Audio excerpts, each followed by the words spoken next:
9 a.m. I'll call the meeting of the Madison Metropolitan Sewerage District to order. Welcome to all of our guests. Let's see, we do have a new member, Patrick Lytle, and we'll get to him in a few minutes. So is Marcia on? Okay, so Marcia is not on, but will you let me know? Otherwise, we do have one member absent, Tom Wilson. They've appointed somebody in his stead. That person's on vacation. And then next meeting, he may or may not be on jury duty. So we'll play that by ear. That's the status of the commission. Okay, you want to do virtual meeting guidance? Good morning, commissioners and members of the public and staff. To help us have a smooth meeting, I'm going to review just a few decorum rules for all. While the commission and staff are in person, we are still offering a Zoom option so members of the public can attend. If you're attending virtually and would like to speak, you can do so during appearances by the public. As a reminder, this meeting is being recorded and streamed live on YouTube. And the public chat has been disabled, but you can still send messages to the host if need be. Finally, commissioners, please use your microphones while speaking and make sure your voice is directed towards the mic. When you are not speaking, please ensure your mic is off, that the light is turned off on the mic, so others can utilize the microphones. And as a reminder, only 3 of the table mics can be live at a time. Also, please state your name before speaking for those who may be joining us via Zoom. Those are the decorum rules of the District Commission. Thank you for following them, and let's have a great meeting. Okay, thank you, Cassie. Bill, you have any announcements? I do. This is Bill Walker, Interim Executive Director. Just wanted to point out so people are aware that there are 3 related items on today's agenda. Consent item 3L is the addition, it is moving up an existing capital project, which is the vehicle we're going to use to address the sinkhole issues that have arisen. We need to absorb that shift and that additional spending into the CIP, and that is topic 4A. Ben Nerit is going to describe what the projects we've pushed back and some cost adjustments, and that material will need to come back next meeting as an amendment to the proposed budget. And then, of course, 4B is the Commission's own deliberation about the budget. I just wanted to make sure that particularly those first 2 things, the link between them was clear before we start. Okay, thank you, Bill. We then have the proclamation for Sara. She's supposed to be coming, so I think we'll move on, and then when she gets here, if she comes, we'll do it. If she doesn't come, then we'll do it at the, we're going into closed session. So that leads us to the oath of office for our new commissioner. Paul? Good morning, commissioners, and a special good morning to our new commissioner, Patrick Lytle. So welcome. So one of the things that we need to do is administer a formal oath of office, and so I'll ask you to raise your right hand and repeat after me. I, the undersigned Patrick Lytle of Verona, Wisconsin. I, the undersigned Patrick Lytle of Verona, Wisconsin. Having been appointed as one of the commissioners of the Madison Metropolitan Sewerage District. Having been appointed as one of the commissioners of the Madison Metropolitan Sewerage District. Do hereby swear that I will support the Constitution of the United States. Do hereby swear that I will support the Constitution of the United States. And the Constitution of the State of Wisconsin. And the Constitution of the State of Wisconsin. And that I will faithfully discharge the duties of said office to the best of my ability. And that I will faithfully discharge the duties of said office to the best of my responsibility. Best of my ability. Ability. Yep. Thank you. You're now official. Welcome. Thank you, Patrick. Would you like to just kind of introduce yourself? I don't know how many of the commissioners you've gotten a chance to meet. Sure. No, very honored to join this group. Been a resident of the Madison area since 1998. My training. My degree is in environmental engineering from Oklahoma State University, the other OSU. And been part of regional planning in the city of Verona through the Plan Commission for almost 20 years. Recently joined the Verona City Council this spring and have a tremendous amount of respect and do appreciate the job that the staff of MMSD do on a daily basis, having come up in that industry and worked with your peers across the country. So want to learn as much as I can from you all and do my best to support the mission of the organization. Okay, thank you, Patrick, and welcome. Let's see, that will take us to appearances by the public. Do we have anybody in the room that wishes to appear? Speak on any item?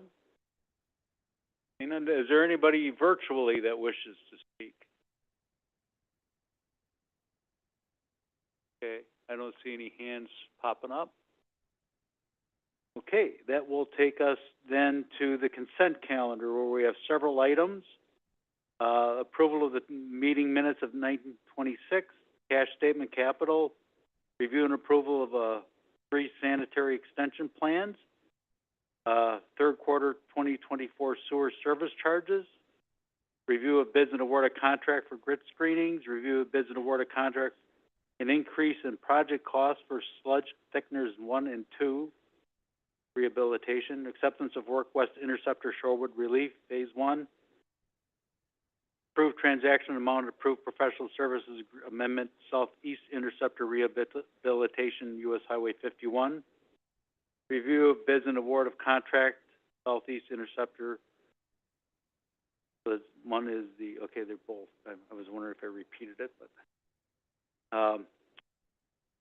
Then acceptance of work, primary tank 6 rehabilitation project, approved transaction amount, well coating, authorization for addition of Nine Springs Valley Interceptor capacity improvements, which we'll hear more about in 4A, and approved transaction amount for pump station 17. Anybody have any questions on any of those items before we get a motion to approve the consent calendar? A lot of stuff on it. Okay, seeing no questions, we have a motion to approve the consent calendar. This is Commissioner Meyer. I'll make that motion. Motion by Commissioner Meyer, second by? I'll second. Second by Commissioner Clark. All those in favor say aye. Aye. Aye. Opposed? None. Motion carried. Tom, Yes. note me as abstaining on the minutes. Okay, we'll note Commissioner Murphy is abstaining on the minutes. Thank you. Murphy was absent at that meeting. Okay, that will take us to the topics, the 2025 capital improvement project update. Ben?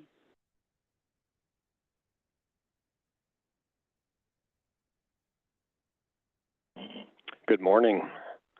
Ben Nearad, Policy Advisor with the district. As noted, I'm here today to present on 2025 capital project updates and the budgetary implications of those. Just to get us started, to emphasize, there's no action being requested today. Down to the last bullet, this will be coming forward as essentially a staff amendment as part of budget approval on October 31st. So this is following up on the previously described project updates. So I talked about this during, I believe, our public hearing meeting in advance of that. So really coming today to provide some additional detail on what the impacts are. So this is, I think as folks know, the implication of the Nine Springs Valley Interceptor Phase 2 project being moved up after the sinkhole identified issues with that interceptor. 2 collection system lining projects were pushed back to essentially ensure that we've got staff capacity to address this project that was moved up in our schedule to address the identified issue. So that's kind of one half of the project updates I'm talking about today. The other is 2 projects that have updated construction cost information. And so, as I talked about in the last meeting, quite typical that as we go through our kind of planning, design, bid, construction process, we get cost updates. And these 2 were sufficient enough to warrant, I think, bringing that, and given that it coincides with our budget process, it was sufficient enough to warrant bringing that in as an adjustment to the budget as proposed.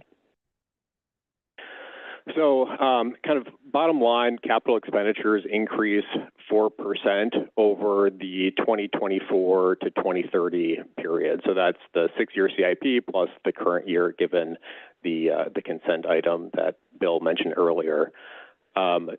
The 2025 service charge revenue percent increase does not change as a result of these updates. So that's still, from a total revenue perspective, a 7.5% increase relative to the 2024 budgeted amount, which equates to an estimated $15.89 more per year for an average household.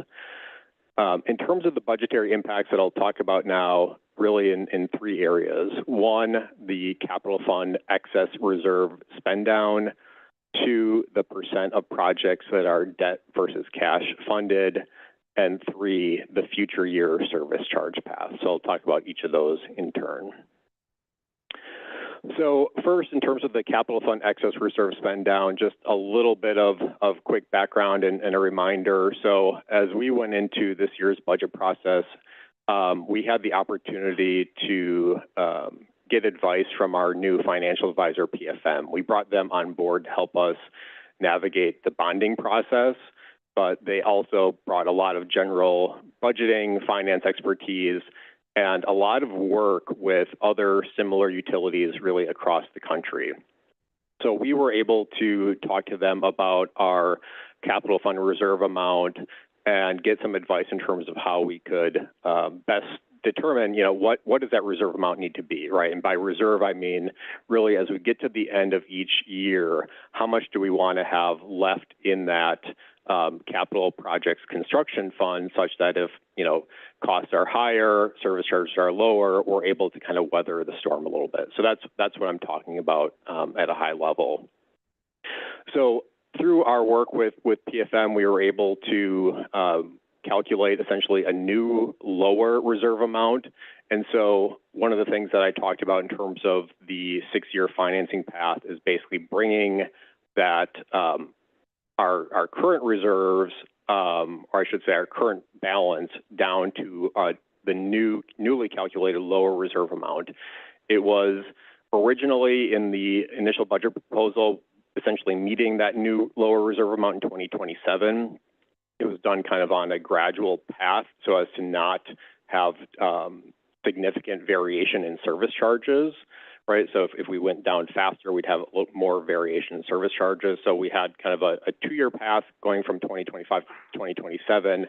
Now, under these updates and given some of the spending increases, that's happening essentially a year earlier. So going from kind of spending down to that reserve amount in 2027, now instead spending down to that in 2026. And so you can see that here graphically. So on the left is the initial budget proposal. So you can see the dark black line is the overall fund balance. And the dashed gray line is that newly calculated reserve amount that we want to get to, again, with advice from PFM, our financial advisor. The green zone around that dashed line is a way to kind of conceptualize the fact that, especially as we look out over the 6-year CIP planning window, we really want to be within, a small range around that gray dashed line, right? We'll try and get each year as close as we can to that line, but from a service charge smoothing, from a project spending perspective, there can be variation. The pink zones are below, right? So we don't want to go below that reserve amount. We want to ensure that we have that cash on hand, again, to kind of weather the storms, weather variation. But we also don't want to go too high, right? We don't want to be sitting on excess cash. That's what that upper upper pink zone is representing. So you can see as we go from the initial budget proposal to the project update amendment, we essentially, again, get down to that newly calculated dash line in 2026 instead of 2027. You'll note there's a little more bumpiness in the updated graphic. That's because of changes in year-to-year project spending. Under the budget as initially proposed, it was a little more constant and consistent in terms of 40 to 50 million per year, really for much of that 6-year period. Under the update, we've got kind of a bump up in 2027. You can kind of see that represented on the graph. So it's a little less pretty, but ultimately it's doing the same thing, right? We're working to stay within that green zone. And again, the spend down is essentially moved up a year earlier. So we're sitting on less excess cash earlier in our 6-year CIP planning window. So next I'll go to the percent of projects that are debt versus cash funded. So under the original budget proposal, we estimated 65% of projects in 2025 would be debt funded. And then as we went into the rest of the 6-year CIP planning window, we were at about an 80% amount in terms of projects being debt versus cash funded. Under this amendment, approximately 75% of project spending in 2025 would be debt funded, and then the 2026 to 2030 period increases just a little bit to 81.5%, but still, roughly around that 80% mark. And as I note here on the slide, this is largely due to debt financing a project that we had previously planned to cash finance. And you can see that, again, represented graphically up a little bit higher in 2025, but then still really around that 80% mark as we go through the 6-year CIP planning window. And then third, future year service charge path. So under the original proposed budget, we projected a service charge path that would decrease from 7.5% in 2025 down to an estimated 6.5% in 2030, kind of a smooth downward slope from 2025 to 2030. Under this amendment, the projected, and to emphasize, this is a projection, these things can change, we're talking about future years, but the projected service charge increase path stays up at that 7.5% for that 2025 to 2029 period, with the final year actually coming in a little bit lower than previously projected, closer to 4.5%. This is due to the combined effects of higher levels of capital spending over that time period, right? There's about a $10 million increase, as I noted earlier, over the 6-year CIP planning window. So that's why it's kind of staying up higher. But we also have one of the adjustments made is a cost reduction for what was planned to be a cash-funded project in 2030. So when you see that jump down in that final year, it's primarily because that project got cheaper and we were planning to spend cash, and cash projects have a more significant kind of one-to-one impact on service charges as compared to debt-funded projects. And then, as I noted with the last topic, we're using debt instead of cash on an interceptor project that had previously been modeled as being cash financed. So you can see, if I can get there, Amanda, thank you. You can see what that looks like graphically. And so going from left to right, you can see the 2024 service charge increase was a budgeted 9% amount. 2025, as proposed in the budget, is a 7.5% amount. And then you see from there kind of this larger shaded area.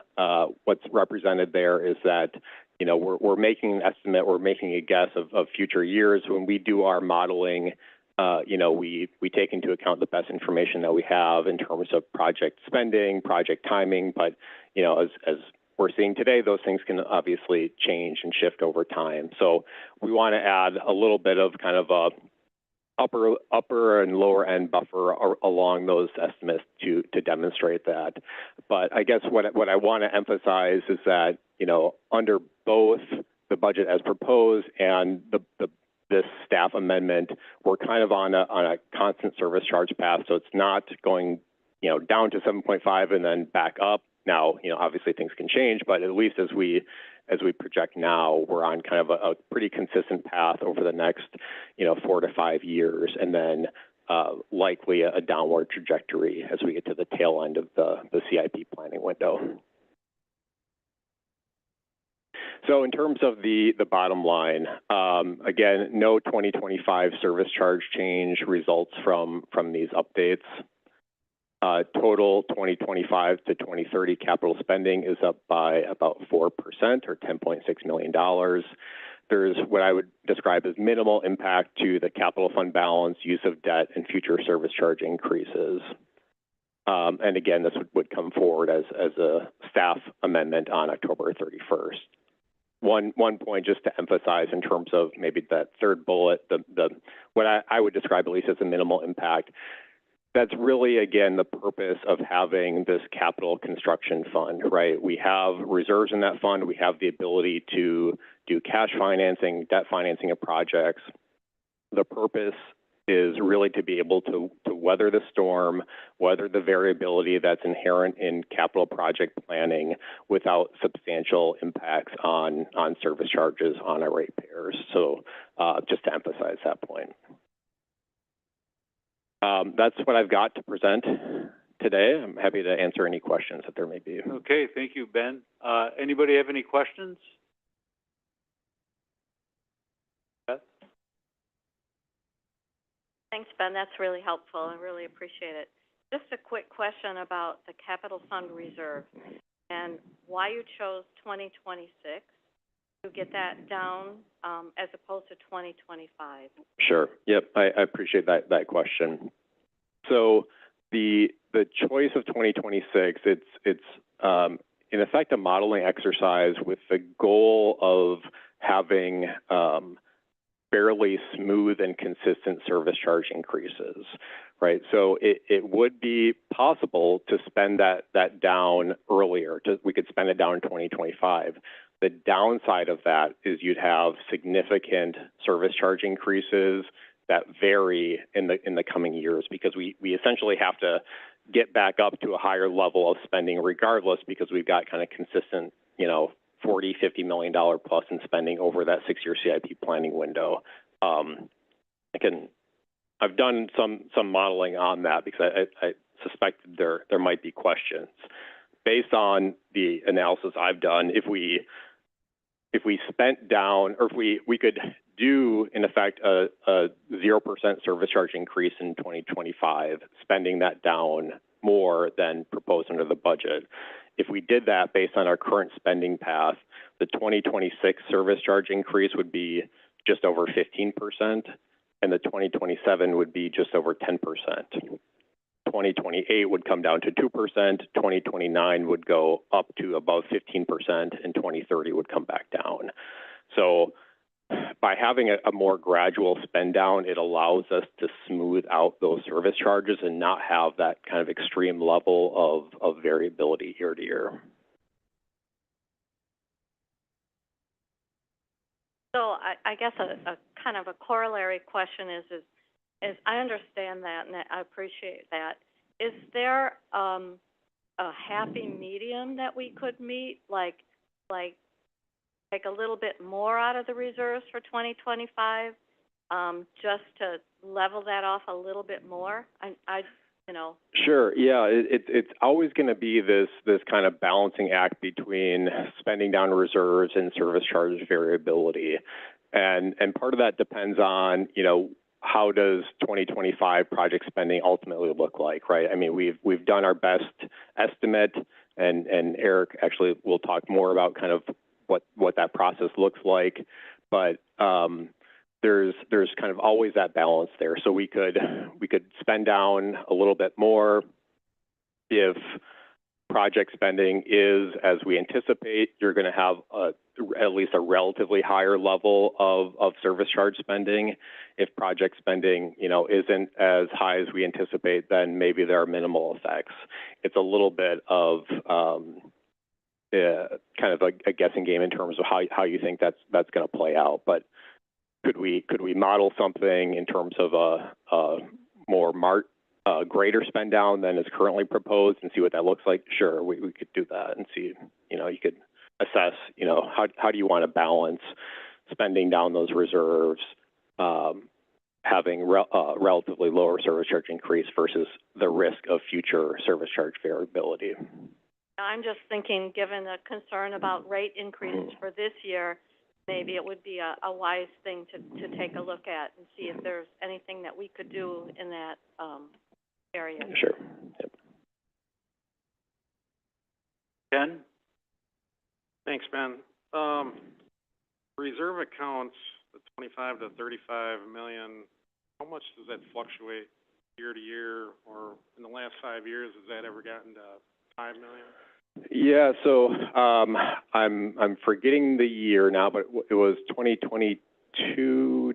Within the last 5 years, the capital fund went down below the policy minimum of is it $3 million. So after that occurred, and given the future plans of higher levels of capital spending, we made a concerted effort to essentially build that fund up so that we could mitigate that risk going forward. That was a year when the district laid out a lot of cash for a project or a couple of projects and didn't get reimbursed from. Correct. Okay, Correct. So that's the cash flow. Yep. Environment we're living through here. The other question I had was regarding the CIP. If that was stretched from 5 years to 10 years, that automatically bring the annual increases for budget down to 2 to 4%? So as I understand it, if we extended out the CIP, what we'd essentially be doing is trying to project what projects we'd be taking on in those future years. I don't think the CIP in the 6-year planning window would automatically change insofar as the projects that are currently in that 6-year window are those that we feel are kind of most urgent, timely, have dependencies across projects in terms of we need to get this done before we can get that done sort of thing. So I would say not kind of automatically. I think if we move from kind of a 6-year CIP to a 10-year CIP, at least initially, I think what we try and do is figure out what are those out-year projects. We know, for example, our large heat and power project, if folks remember that, was pushed from the 6-year CIP planning window to outside the planning window because we needed to take on biosolids first. So that's an example where if we expanded that window, you'd see those other projects kind of showing up, if that makes sense. Yeah. Motivation for my question is the more time I meet with the BCCVA, which obviously they've expressed their interest in a lower % budget increase for next year and the future. I'm just throwing some ideas out there. Sure. See what we can do to help control those budget increases, and I understand where they're coming from on that. Yep. Yeah, I'll maybe mention Eric as part of the next topic. We'll talk a little bit more about the projects that are part of the CIP and kind of why we pick those and why the timing is what it is. Understood. And the hurdle that I have as a commissioner, I can't dig into each one of those projects and prioritize $5 million worth of switchgear versus another project. But I know that district staff can probably do that, and I think DCCVA would be a little more content that their feedback is being heard. Sure. on some of those questions and topics.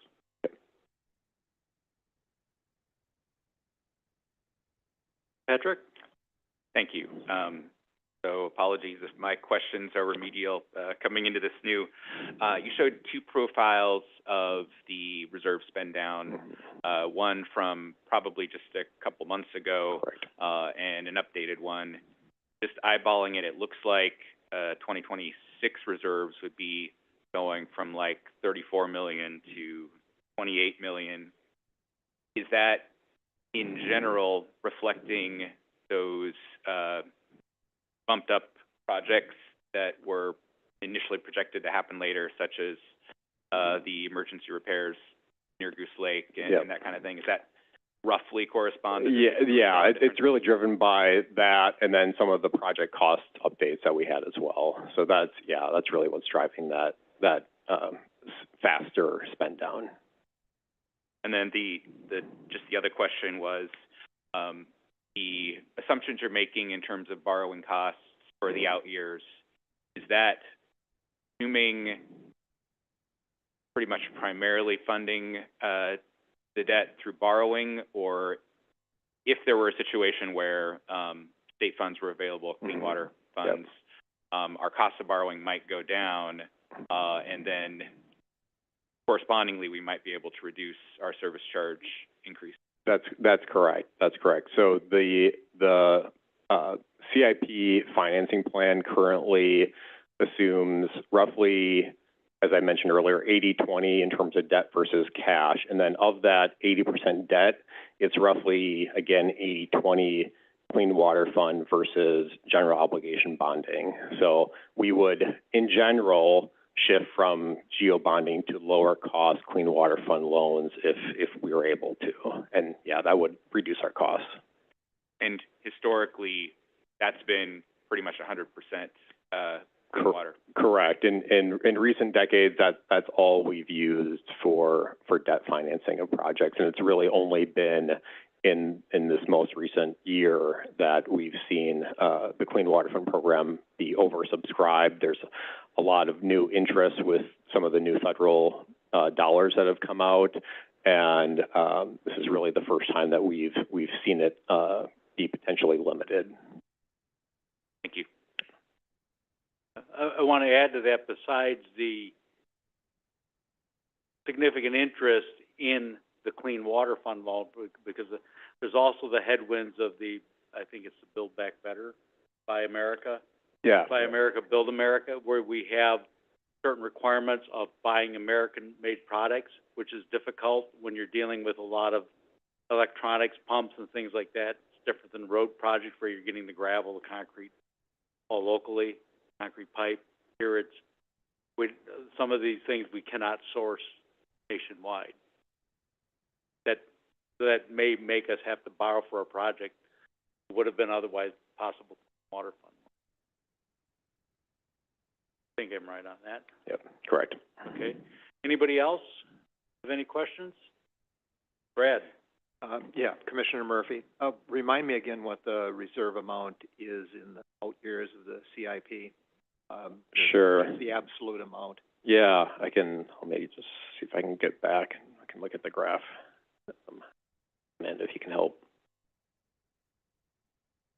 One more. Two more, rather. There we go. So you can see, again, that dark black line is the closing balance. So you'd want to look at the right-hand graph. And so we'd be in that, 20 to 25 plus $1 million amount roughly. And that's essentially attuned to our spending levels. And 25 million is what staff believes is an appropriate reserve amount to deal with fluctuations in circumstances, to give us the flexibility we need so we don't go below the 3 million policy limit. Correct. I think, in addition to our view on this, as I mentioned earlier, we were able to draw on PFM's expertise and look at other utilities, how they set their reserves. And, everyone's a little bit different, which makes it challenging to say, okay, we're going to take this number off the shelf and just plug it in here. We couldn't quite do that. But I think in terms of the work that we did with PFM to derive a methodology that, again, is attuned to our spending levels, mitigates risks, recognizes kind of that we're likely to move into an environment where we're going to have to pursue a credit rating, and, you know, thinking about how that could be impacted as well.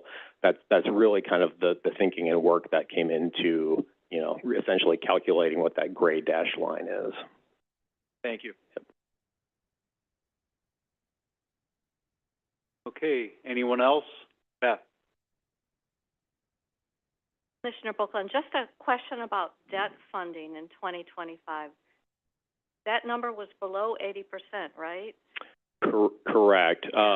So it's, the budget as proposed was about 65. The budget as amended here, I think, is closer to 75. So a little more debt.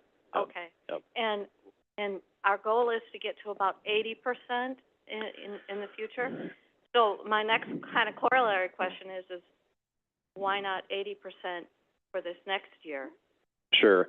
I think that's modeling that we could do as well, potentially. I mean, we have to look at every project and the timing, and, you know, look at clean water fund eligibility versus, you know, bonding. What would that process look like? But it's something that we could look at. Yeah. This is Bill Walker. I want to add a little context for people on borrowing. The only commission policy, explicit commission policy on borrowing is in the attachment 2 financial policies, which I forget the exact language, but essentially says use the Clean Water Fund whenever you can. So we're not targeting sort of an 80% amount as such, but some of our projects are not eligible for Clean Water Fund loans, and so 80% is what seems to fall out when we're trying to finance most things with Clean Water Fund loans. And the other point I'll make is to just emphasize something Ben said.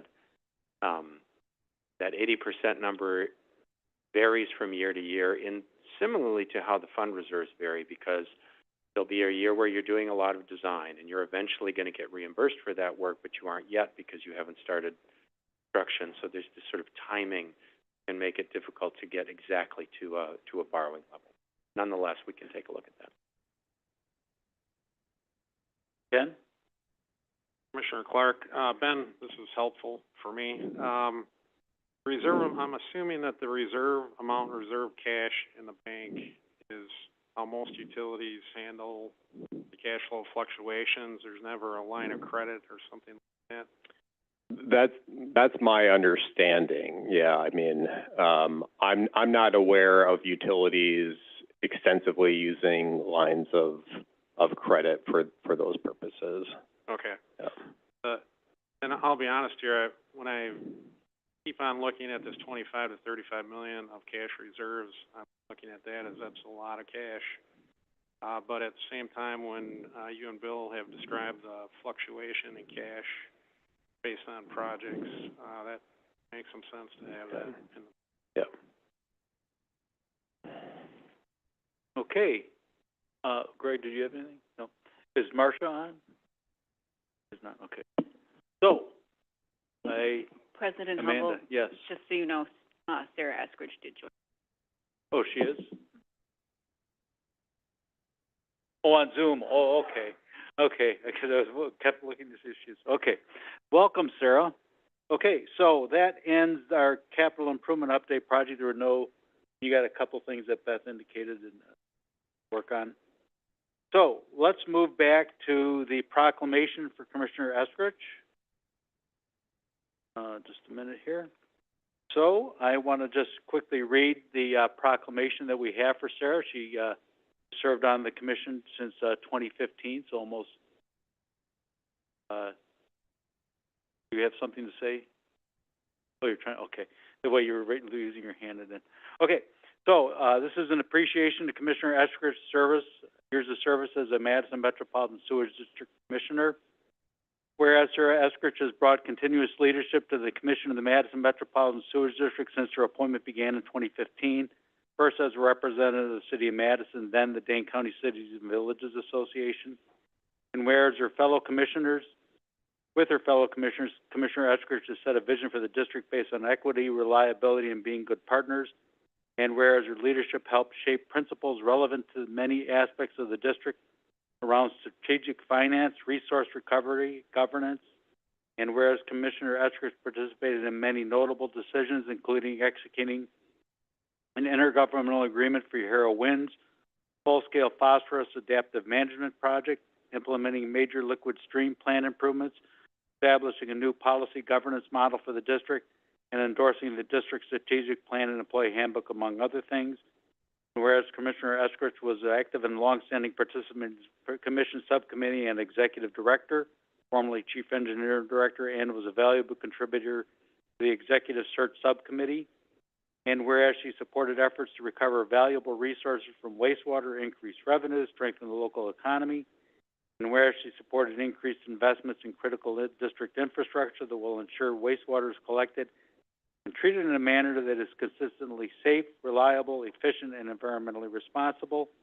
And whereas Commissioner Eskrich is known for her commitment to good policy and her ability to bridge the needs of owner communities with district needs, asking tough yet guiding questions to ensure issues are surfaced, understood, and addressed. And whereas she regularly showed appreciation for the efforts of district staff, and whereas Commissioner Eskrich's colleagues will miss her presence, professional demeanor, and positivity, and now therefore be it resolved, the Madison Metropolitan Sewerage District hereby recognizes and thanks Commissioner Eskrich for her professional and personal dedication to the Madison Metropolitan Sewerage District. Thank you very much, Sara. It's been a pleasure working with you these number of years, and in particular with the subcommittee on the executive director search, but also when we worked together for a while on the CED panels and other subcommittees that we've been on for quite some time. And you've done a good job in your years of district service. Thank you. Would you like to say something, Sara? And thank you for that nice email.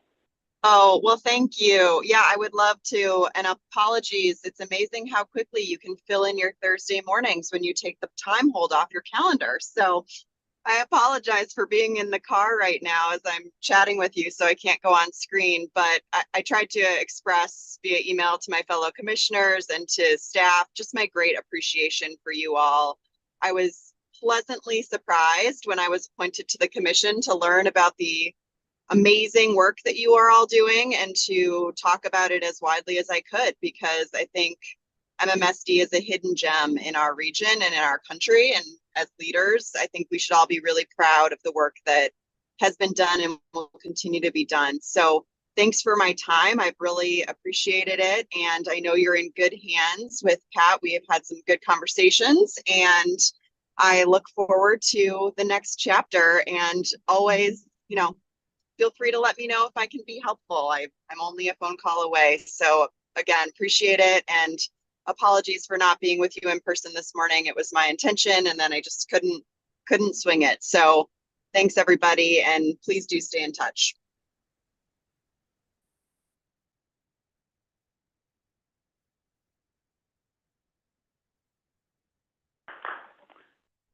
Okay. Thank you very much. It's been a pleasure working with you and a privilege. Okay, that will take us, to deliberation and direction on the 2025 operating capital projects and debt service budgets. Eric, I guess you're going to lead this off, and Ben's going to take team. Well, Bill. Bill Walker, I'm going to say a few things at the start. I'm mostly speaking to the general audience to make sure that everyone's up to speed on what's going on here. Last meeting was the Commission's budget hearing. Villages of McFarland and Cottage Grove both spoke and submitted written comments. Villages of DeForest and Windsor in the city of Monona also submitted written comments, and we're thankful to them for taking the time. After the hearing, I invited commissioners to send any questions to staff that they wanted to have answered before today's meeting, and several did so. We included those questions and staff answers in the agenda report. To preserve time for deliberation, because that's what this is for, we're only going to talk about 3 of them, and Ben has actually already talked about one of them. There was a question about the future service charge path that was covered in his presentation. And Eric Dundee is going to talk about the proposed positions and the issue of project timing. Thank you. So Eric Dundee, District Principal Engineer. So today I'm going to present on positions and projects together. I will actually reference Commissioner Clark's question about a CIP going from 6-year to 10-year. Hopefully my message here will explain the pros, cons, and otherwise for that. So as we talk about these, you know, as commissioners, sorry, Commissioner Lytle, you haven't been here for this, but in the last year, year and a half, you have seen and heard about some of the infrastructure needs we have. We've heard about the incidents with sinkholes. We've heard about the TFOs, which is the treatment facility overflows, and the sanitary sewer overflows. Yeah, thank you, Bill. Yep. So with that, you know, the idea here is you'll quickly see on the screen a couple pictures. You know, this is about 30 seconds of some of the recent issues we have had. Some of these are City of Madison, some of these are our own, but ultimately they're all really the same theme. Now, this is the hot water pipe that cost us $250,000. This is a new situation in our aeration tanks. So as you see these things, the understanding is Todd Giebert has given this information, Ben has also. You know, we have an aging system, and the longer we wait, the more expensive the quick fix is before the final project. Nine Springs Valley, you'll hear about this later, but it kind of giving you a preview. You know, we have the sinkhole for somebody who may be behind me. Theron Jacobson is gone, but you know, we're still continuing to fix those issues right now. You know, we're in the $500,000, $1 million. Every time we fix another piece, it's hundreds of thousands of dollars. So, and as you see in this picture, it's nice to stop at this picture for those who remember the Pump Station 15 drain valve incident we had. You know, this is an incident that turned into our collection system water ending up in Lake Mendota. So right now, you know, the choices we have as an operations and maintenance department, but also as a district as a whole, is where's the risk and what are we doing? So let's get into positions. I've broken them into 3 groups. There was commissioner questions about prioritizing them. The best way I can prioritize them is in these 3 groups. The first group is regulatory compliance and infrastructure. This is about addressing, you know, the pictures we just saw, but also communications, guidance, things with the DNR. So the first one is pretreatment and waste coordinator. So we're a growing organization in this phase. We have new businesses coming in all the time. We also have regulations and rules we have to follow for the sewer use ordinance. So right now we have 1 position for that. That position right now, just for the sewer use ordinance, about 1/3 of their time is just maintaining the permits we have now. We are in a situation where we are not beginning to address the new permits because of capacity issues. This one person has to deal with our septage receiving. They have to deal with our sewer use ordinance, our industrial clients. So we're at a spot where choices aren't really an option on what we can do and can't do. This is about adding capacity so we can take care of the permits that we have and protecting the water that comes to the treatment plant. So that one I would call your priority number 1. Priority number 2 is the treatment plant operator. So these, you know, if I would just be able to say for them, this is the 24 hours a day, 7 days a week, 365 days a year. Our schedule is tough, and even this last year we've had to hire 4 operators because of different situations with FMLA, and then when somebody goes on FMLA, somebody gets stuck with working a 72-hour shift in a week, and that turned into people leaving because of that, which turned into more people doing those shifts, and we had to fill 4 positions. So in this case, this is about adding that 2nd year of implementation. Last year, the commission approved a position for this. So this is year 2 of getting us to a staff where we can have full backups. We had originally brought this to the commission as a safety item. We have a situation where there's times where we had one operator on for 12 hours a day or at night. You know, the hope was after last year that that wasn't going to happen anymore, but we are still in that situation. Actually, this week and then next week, we have 3 days where it's one operator on. So the idea here is to build that capacity so that we have the safety, but we also have the oversight. This is another one of those situations where the older infrastructure requires more oversight. So that's the second one. Greg, go ahead. This is Commissioner Freeze, just a quick question. So, Eric, when you say a treatment plant operator, in my head, I just want to be clear for not only us, but the people listening and stuff. That's the person who is in control of moving the pumps around, turning things on, turning things off. If the SCADA system has a report, they're investigating that or sending a crew to investigate that. Just a little more detail. Yeah, very true. Everything you said was there. So our treatment plant operators are the ones that are monitoring our SCADA system, which is the system that tells us what's happening in the collection system with our pumps, flows and levels, and it's also monitoring the treatment plant. So when we talk about the treatment plant, that's here on site. That's everything that's coming in to going out. That includes our solids process, our gas, biogas operations. I would say in this case, you know, as a one operator situation, when they get into that case, it's doing exactly what you had alluded to, Greg. You're calling people in. Well, so now you got people coming in on days off, and you have more mechanics, more electricians coming in because you don't have the capacity to, you know, maintain things. I would say, you know, if you want to think about this in a way of alarms and things that are monitored in our station, we're talking about hundreds of alarms in a shift. So if you only have one person on, you are now worried about what alarm you're taking and which one you're not.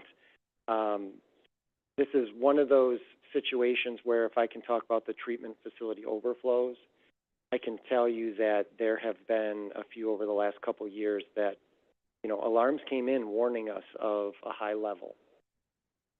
But you didn't find it until somebody walked it.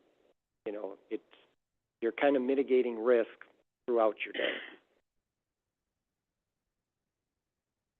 Eric, are you saying we prefer to have two people on? Is one of those people both in the same station that's at the other building? Or do one of them kind of just tend to walk around? Yeah, so our normal setup is 2 operators on. One operator, or what we call operator 1, is basically in charge of the treatment plant. So they are doing the rounds for that and doing monitoring. Operator 2 is doing some of the supplemental work of that, like doing samples. So at night, the night operator, they're running samples, as in that means go get the samples, bring them back to the lab, you know, check things in, do that. They're also running our struvite harvesting process. So when you don't have 2 people on, there's actually parts of our process that stop, or you now all of a sudden operator 1 has to go get samples, and they're not necessarily watching the plant because he had to do it at midnight and things. Commissioner Buckland, just a question. You know, I used to work in the lab many years ago, and as a lab person, we used to go out and collect the samples as lab personnel. So just a question, would it be possible to shift some of that responsibility for collecting samples to lab personnel as opposed to an operator?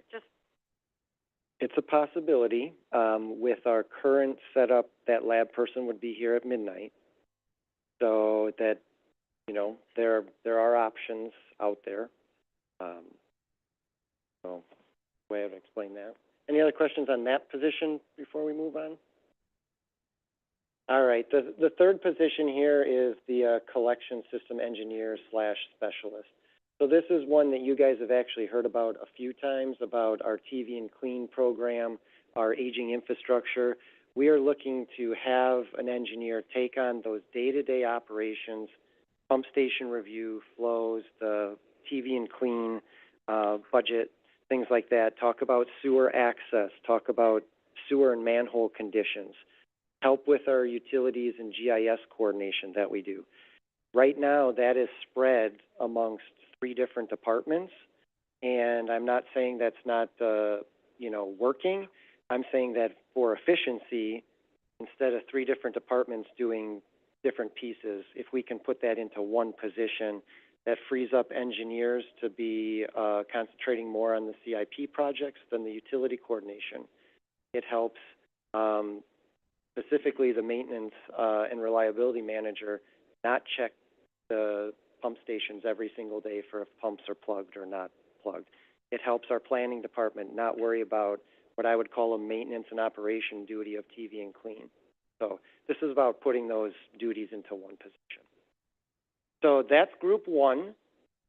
Group 2 here, this is what I would call the opportunity cost. So this is about improving our level of service, but also being financially responsible. So the first item is a maintenance planner. For those who have heard about our Reliability Center maintenance program, a maintenance planner is somebody who works with the technicians to troubleshoot a problem, and then they take the problem, get the parts, cure things, put them into a kit, get them ready for the technician to go fix them.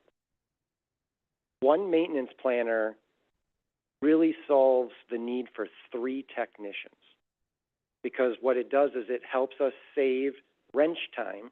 We call it wrench time for the technician. They can go out and show you and tell you what the problem is, and then they can come back after everything's brought together and take care of it. So it's not a technician saying running to the department store, to home improvement store and grabbing pieces. It's get the pieces and then get them back to them.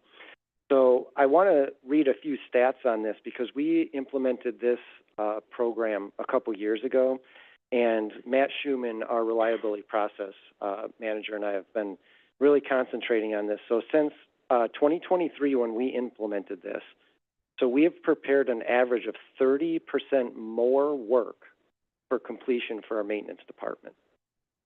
With that, we currently have 3,400 hours, give or take a few work orders, right now of corrective work orders that we are not getting to.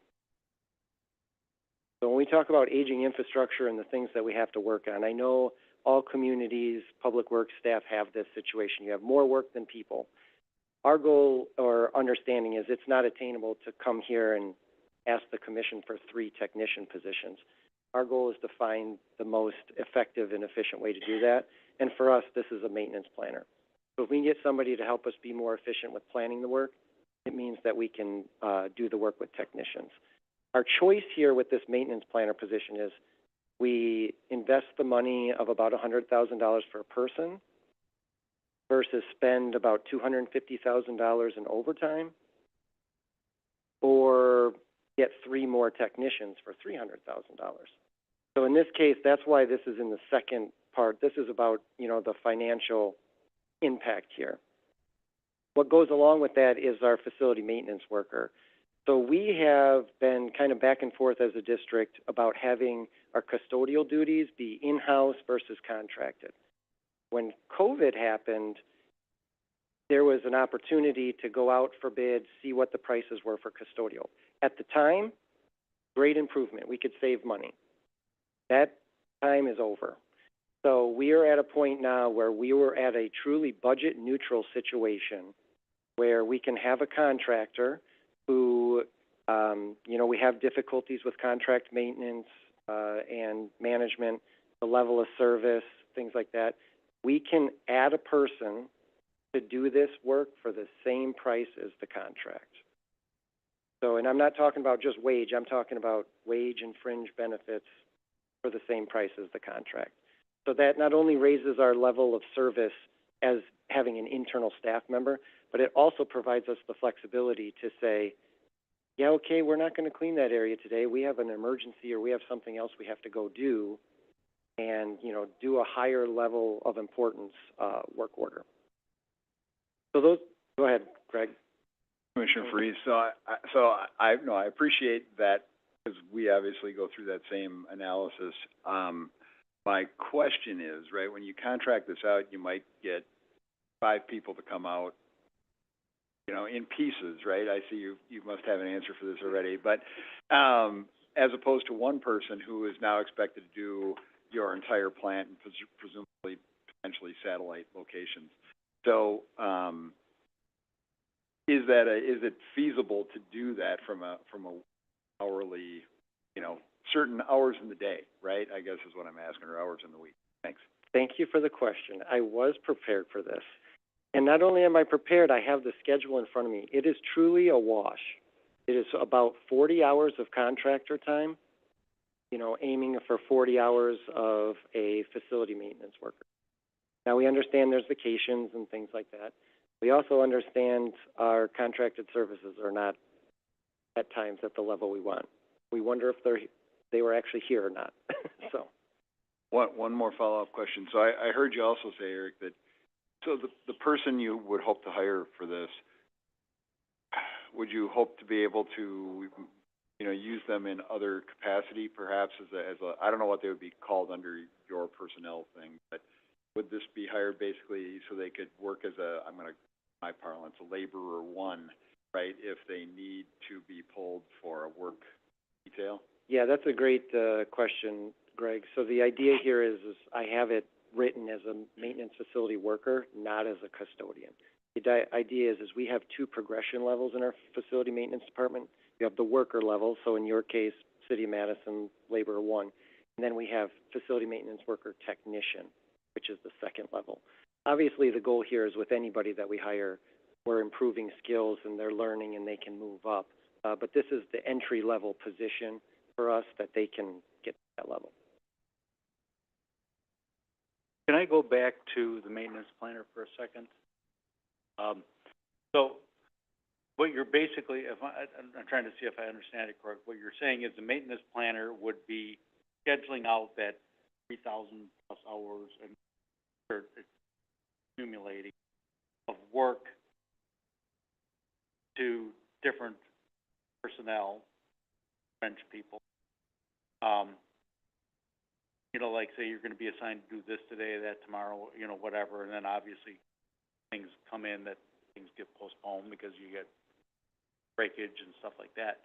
Now, do they work with the asset management group to try to figure out, I mean, is that 3,000 hours, is part of that done through the asset management group too, where they're saying, wait, we haven't tended to this valve recently, and, you know, we had that problem, right, last year or earlier this year with the valve, and then we realized, oh, we got a few more of these.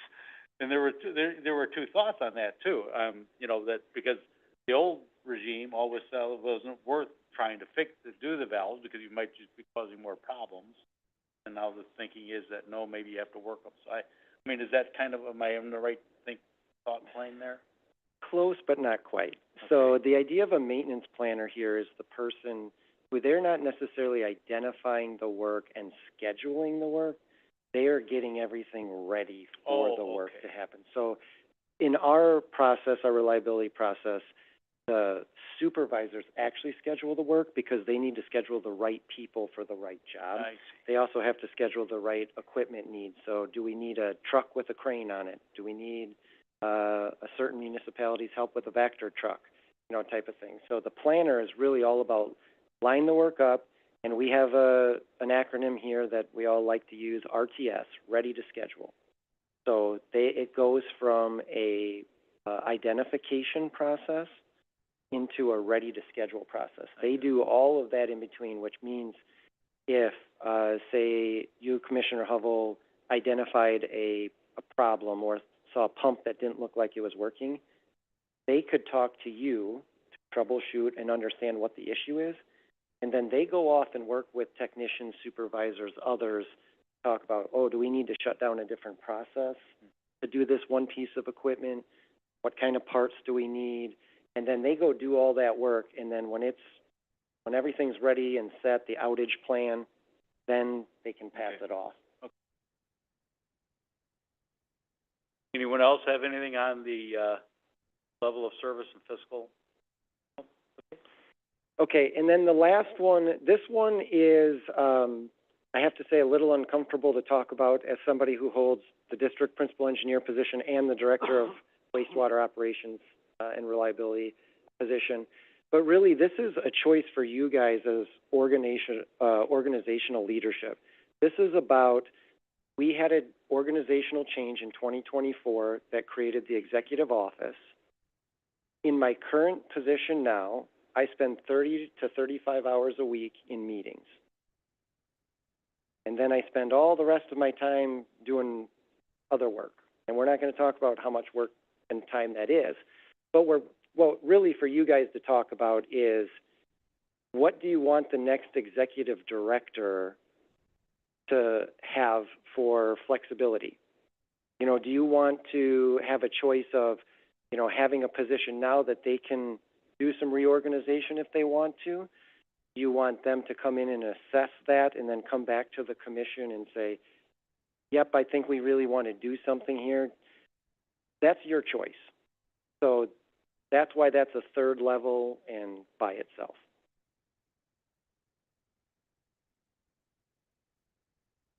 Oh, Beth. Yep, I do have a question. I understand that all these positions are really critical and important, and I get that. I'm wondering if you could help me understand, kind of prioritize these positions. In other words, are there ones that are absolutely critical that we need to fill right away? Are there other ones that we could wait a little bit on, like 6 months or a year, for example? And then I'm thinking about the Director of Wastewater Operations and Reliability. Would it be better to put that off until we get the new executive director and have that person help us to fill that position? So Yeah, I may be speaking a little out of turn here, but that director position, you know, there's a myriad of options, you know, that could happen there. So, you know, people could think of a different way. They could do different things. You know, when we did this budget, the idea is, what do we have now and what are the gaps?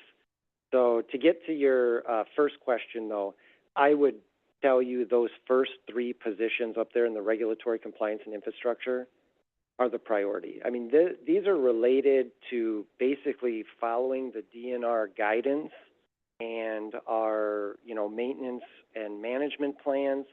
So to not address those 3, this is my personal opinion, would be a situation where you're trying to ask us to risk something.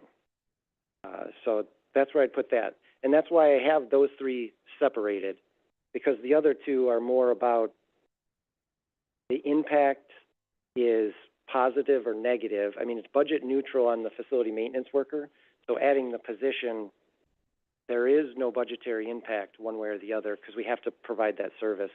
The maintenance planner is the other. We can do other things, but they will cost more money. Brad? Commissioner Murphy, if the funding for any of these positions or all of the positions is included in the budget gets adopted shortly, how long will it take to fill the positions? It's been, been a while ago, but it's been my experience that it takes a while.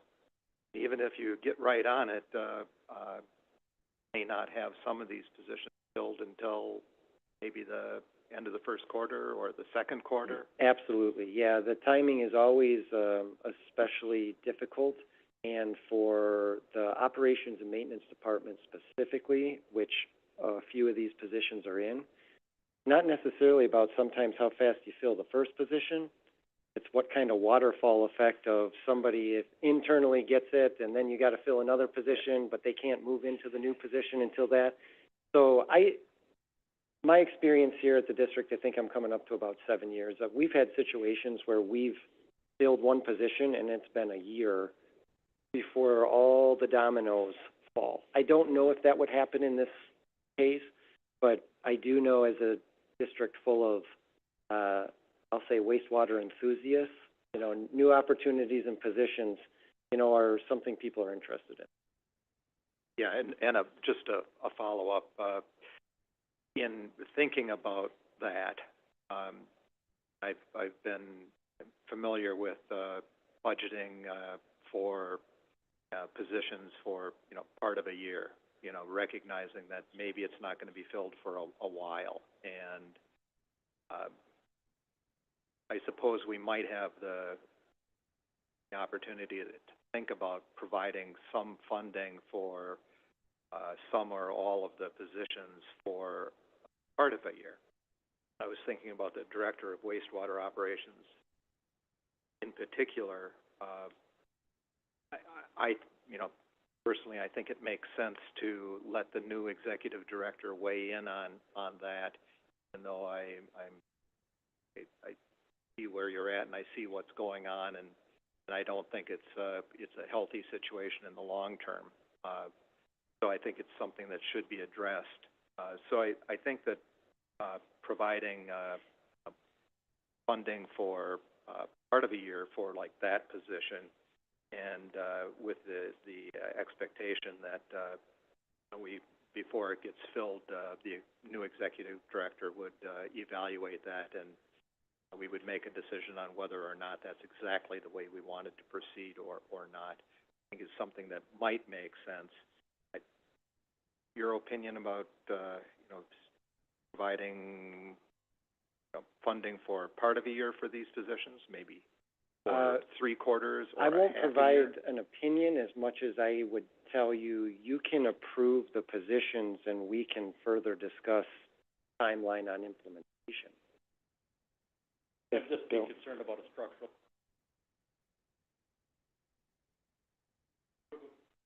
You approve a position for 6 months, then you have the other 6 months you have to add in the following year. Right. So I know Greg's got a question, but, Ken has to leave in about 15 minutes.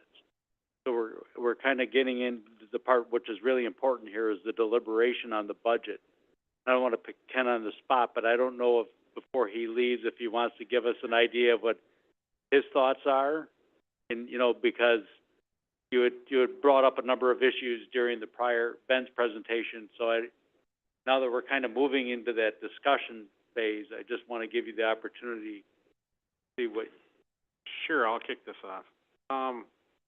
After meeting with DCCVA and speaking with some of those members, for next year's budget, I'll give you the items I'm in support of, which is a comp increase for the staff. I don't see why that shouldn't happen. I think these positions that we've discussed, other than a couple that need to be filled tomorrow, should be left up to the next executive director. If holding off on the staffing additions helps get the 3% comp increase for the staff, to me that kind of balances out or makes some sense. I'm a fan of stretching out the CIP. Obviously, I asked that question and got some feedback. I appreciate the feedback, but I think that's one way to control the annual percent increase, which personally I don't see that as being a large number, but our member communities see that way above how their hands are tied for their budgets right now, and I don't see that changing. The only other item I would throw out there is we capped our borrowing to the clean water funds versus not doing any general obligation bonds, what that looks like. So those are my points of interest on the budget. Okay, thanks. Greg, did you have a? Yeah, Eric, I had one follow-up question on the treatment plant operator position. So this is a 24/7 job. You guys, if I understand what you said, you run them on 12-hour shifts. Is that correct? So we have 2 sets of operator shifts. We have 12-hour shifts, and then we have the 8-hour Monday through Friday shifts, who are helping with like the takedowns and things like that and they're the relief operators for the main operator 1 and 2. So how many of these folks do you have on staff, a 1 and a 2 right now? So right now we have 11, and we're looking for the 12th so that we could have 4 on nights and 4 on days. Because in a situation where we have multiple people out or trying to take vacation, you know, it turns into having a full shift in relief, we call it. Mm-hmm. Because as we found out this year and over the last few years, right now, we have now hired all of our new people, and we're still on single shift because we stopped any vacation or any leave for 6 months. We rejected all their leave, or if they had a long thing, you know, really there was a hard situation. Well, now we're towards the end of the year, and trying to be as nice as possible, and you know. Yeah. Yeah. No. So I appreciate that, and I sympathize, right, with especially. So the good news is, right, the longer people are here, the better they get, the more vacation they get, the more leave they get, and then there's of course unexpected leave.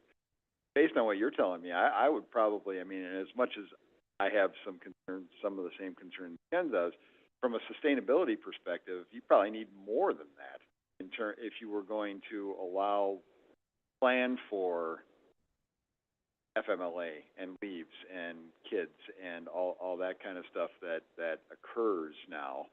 And yeah, okay. I was just trying to get a sense of that. Thank you. I have a second half of the presentation if we want to go ahead. Okay, so as connected to the positions is the projects. So I just want to first off say we've heard the comments, we've heard the concerns from customer communities. So we did go through early, before this process, Todd Giebert, capital planning engineer, myself, and others, we went through a review of our CIP, our capital improvement projects. And we did know that there was what we thought overcommitted. We did not spend the funds we expected. The only thing at this point we can do is apologize for that and tell you that in 2025, it's different. If you see what's on the screen here, of the $44 million approximately that we're proposing, this work is already started. And the 2 projects that are not started are projects, one for our struvite harvesting building. So this is a situation where we need to do improvements. If we don't do those improvements, as of right now with the condition of the equipment, we will stop that. And I understand that's a minor revenue generator for us. But most importantly, if we stop that equipment because of the condition it's in, we're going to end up with more pipe cleaning and things like that, because struvite, for those who don't know, is the buildup in your pipes and restricts flows and causes other problems in a place like this. And then the second project there is actually our pump station bar screens. So that's a project that was identified through our collection system facility plan and staff. The idea here with this is actually to safeguard our headworks, which is already planned for a liquid processing phase 3 project, but we have now bumped liquid processing phase 3 off, and the goal here is to do this work, which would already be needed anyways, but to do it now so that we can prolong the life of some of the equipment we have. So if we could go forward, Amanda. So the other part here, and once again, I'm referencing a lot of material from either Ben or Todd that they've given before, but here's the breakdown of what we would call like the regulatory drivers of this work.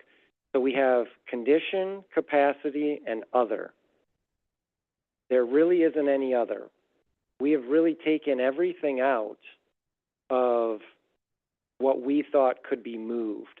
You know, the one thing that's still in there is our lagoons. So we have been working on that for years. You know, that is, for those who don't know, a Superfund site and a floating berm system.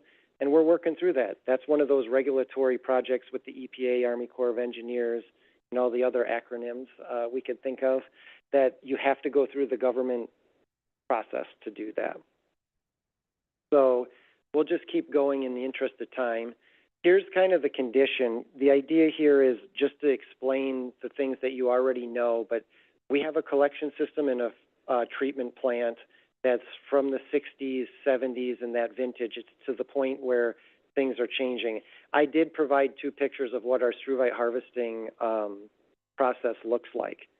I will tell you that picture on the right, those holes you see, those are filled with struvite, and we are not going to clean that. We clean that and those holes are there, that will cause the system to be down. So we do have a situation where a maintenance planner, as an example, is trying to figure out how we can temporarily fix that. But the goal is to start that design project and get that work done. And we'll move on. The other driver is capacity. We know this, but it's nice to see it in a graph. You know, $23 million next year is about pipes and treatment plant work that is for capacity. What you see on the screen here is the population growth. That's also in your packet. You know, there's some explanation about how the service charges are affected for communities based on growth. You can see the Dane County line there is 6.8, and a lot of our communities are over that. For those statisticians or in here that like those numbers, Madison's pretty close. And to understand Madison's population level, to get an increase of that level is just as significant as 4 or 5 or 6 other communities at a higher growth. So then we'll keep going. Wanted to actually show some of the major projects that we have pushed out. So liquid processing phase 3, that is our septage receiving and our headworks. So the treatment plant, 100% of our flow goes to one building, comes in here. That's that project. And we are pushing that out. Emergency power generation. We all know about natural disasters. We also know that we have a energy system with our providers that is pretty stable. We've made that conscious decision with a little bit of risk management to say we're pushing that out 3 years to start it. We have interceptor rehab projects. We all know the risks of those with sinkholes, offset joints, things like that. We're pushing those out to smooth out the projects. And then Pump Station 16 for us and Force Main is a project that is kind of one of those things we've been working on for the last 20 plus years, and we've moved that out. Most of these things we're moving out for multiple reasons. You know, this is a staffing thing, a funding thing, and then also, you know, risk management. Okay. So is that last slide kind of indicating that you really, instead of a 6-year CIP, you're really working off of a 10-year CIP to a degree because you've been pushing things off? Or because every time you know, going to a 10-year CIP, you're just also adding more projects. Yeah, that's the warning here. So taking the existing projects that are in a 6-year CIP and stretching them out to 10 years, I would say as the district principal engineer, you do that, now you've made a conscious choice that our heat and power project would be delayed. Our heat and power project is a $1 million a year in expenses. The longer we wait to do that, it affects us by $1 million. We've had, that project is with our biogas system and our energy generation. And over the last 4 years, we've put multiple millions of dollars into the equipment to keep it going. And when it's not going, we lose, you know, $1,000 a day. We don't use the energy that we create, we just burn it type of thing. So you take the heat and power project and you push it off. And then I don't want to be the doomsday person here, but we also know with our capacity going up, we know by 2045-ish, we have to build a full expansion of our liquid plant. Well, 10 years turns into 15 years, and, you know, now we're all of a sudden in the window of another very large project. So there's risk. I'm not saying it can't be done. I'm saying we don't know what that effect would cause. So anybody have any questions before let's get into deliberation? Patrick? Thank you, Commissioner Lytle. This is sort of circling back to an operating question, but obviously you're looking for authorizations for FTEs based on your staffing plans. Curious as to the way you model this in the budget. For instance, the additional operator, do you also model any savings in overtime and crew call-outs when we have that additional operator on board? I know everyone wants to be conservative and assume that they won't go down immediately, but in situations like that, is there any consideration made for potential savings on overtime and other costs? On those positions, specifically on operators, yes, there would be a small savings. Unfortunately, with the, almost unpredictable idea of an injury or FMLA or something like that happening, I would tell you, that's maybe in the $10,000 type of range. I don't want to throw numbers out, but it's one of those things where it doesn't make a huge difference in the savings. Okay, so, we've heard discussion on the positions.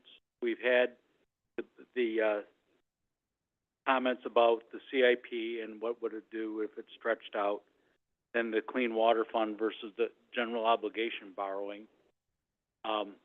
Is there anybody in favor of eliminating some of the,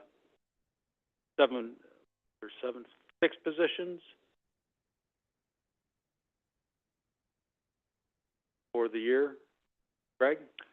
I think Brad and some other people have said this, that for the creation of the director position, that one specifically I feel like should be left off, for the decision of the new executive director.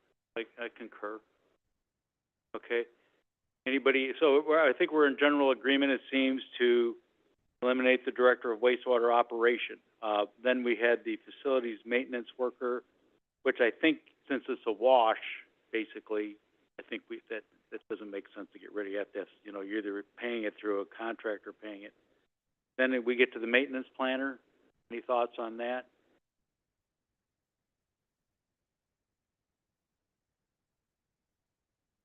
Commissioner Bookland, I'm just wondering if we could, I realize this is an important position, but for sake of kind of trying to scale back a little bit, if we could put that position off hiring until the following year, I'm wondering if that would be something we could consider, and I'd like to hear more about that.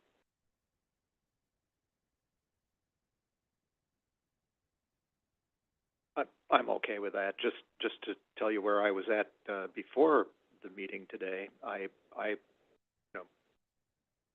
what I had prioritized based on reading the positions and the justification for them, I totally changed my opinion based on Eric's presentation, and I think we should fill the 3 top priority positions that he recommended: the daytime operator, the collection system engineer, and the pretreatment and wastewater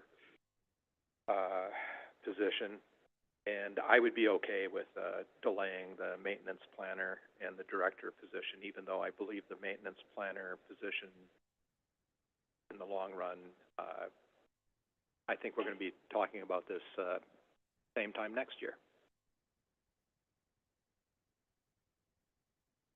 I agree with Brad's assessment. And Eric, did I hear you correctly where there's a certain portion of the staff that can't take PO or vacation or leave at this point? Yeah, that's for our operators. We actually, now they're able to take it as we're getting towards the end of the year and we filled positions, but there was a significant portion of our year of 2024 where operators were not being able to take time off. Yeah, I would avoid that situation at all possible. One of these positions help that, because that's just, in my opinion, a recipe for somebody to get hurt, there's just a lot of things that would Okay, so we're having the Director of Wastewater Operation and the Maintenance Planner. What would you say, did you say about the facility maintenance worker, Brad, or was that to keep it a go since it's a wash with the contract? Yeah, I would be supportive of keeping that. Okay. One thing I want to throw in is something we've done for a few years. There's $40,000 in the budget for that, that we had the person, it was more a contract, kind of called it that artisan residence thing. It was in the Water One building, and they, it had reach out with indigenous communities, others, and that's not been filled this year. It's still in the budget for next, at $40,000, if I remember correct. And so I think if we're talking about positions, that position should probably go. Agreed. And then, then I think we have the maintenance. Is there anybody that would be against? I agree with Brad. We're going to be discussing this 12 months from now. Is there anybody else that? This is Bill Walker. Just for completeness, I should make sure everyone understands that the Artist in Residence program is a contract. It is not an authorized action. Make sure everyone knows that. But it saves the $40,000. Yeah. Okay. So, is there anybody that's against removal of the maintenance planner for this year?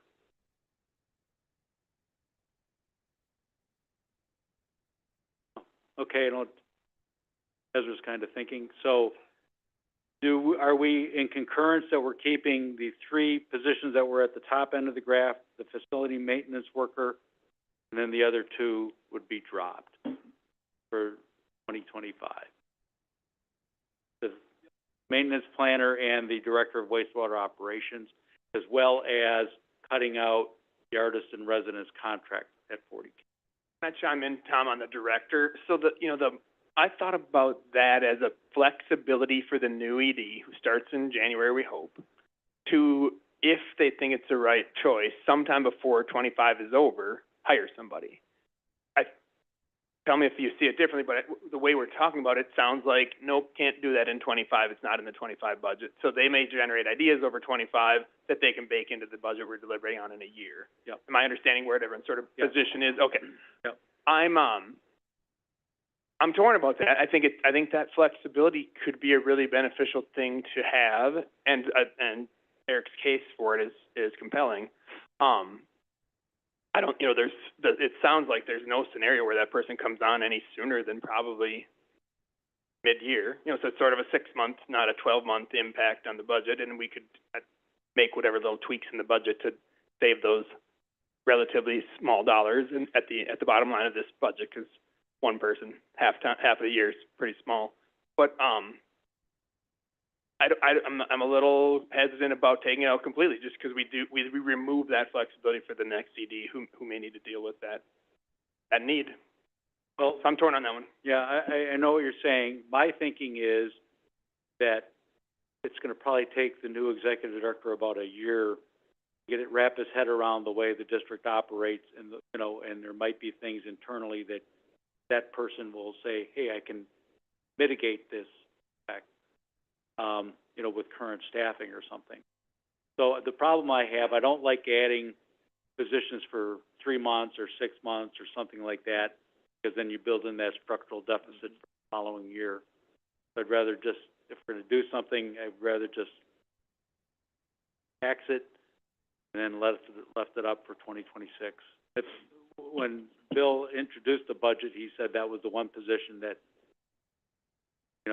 he'd easily wait on, at our discretion. I don't want to say that it wasn't needed. It was just that one that could wait on. Brad? I think we've approved budget amendments to add positions mid-year. And I mean, if there's a compelling reason to consider this in advance of the 2026 budget, I would be open to considering that sometime mid-year if we think we need to do that. Okay, So that takes care of the positions. What are ideas on stretching out the capital improvement plan, seeing if that provides any savings? I could use some clarification on what that means. So, I mean, we're not talking about extending the planning horizon of our capital plan to, from 6 to 10, which I don't think would have any budget implications, but we're talking about taking the 6 years worth of spending and projects on the list and extending their implementation out over 10 years instead. Is that what people mean by that? That's a I good was question. confused. I wanted I think to know what Ken meant there, but yeah. he's gone. Brad? Yeah, well, I think, well, I can't speak for Ken, but what I heard was, stretch it out to 10 years, basically stretch all the projects out, rather than 5 or 6 years, do it over 10 years. I think that's what I heard. I mean, because if you ask staff to prepare a 10-year CIP, I believe what staff will come back with is all the projects that didn't make it into the 5-year CIP, which is what I would do as staff. And I, personally, I'm not sure in the long run what it gets us to do that. Bill? Yeah, I want some procedural clarity here. The commission will be asked to vote on the 2025 budget at the next meeting. Only 1 year. The CIP is a planning document. So if there's some interest in adjusting future years, we'll need some direction on what that looks like in terms of the numbers for 2025 itself. Greg, Ben, is that your understanding of when they say move it out 10 years is to take the projects and smooth them out from instead of 5 or 6 years to 10 years, and then anything you were planning in years 6 to 10 gets moved out in years 11 to 15? And I can say that my interpretation of Ken's questions after further clarification was that correct? Not just adding 4 years to our planning window and putting, for example, heat and power now on a longer CIP, but rather actually shifting out projects, because that's the only way that there'd be a financial impact.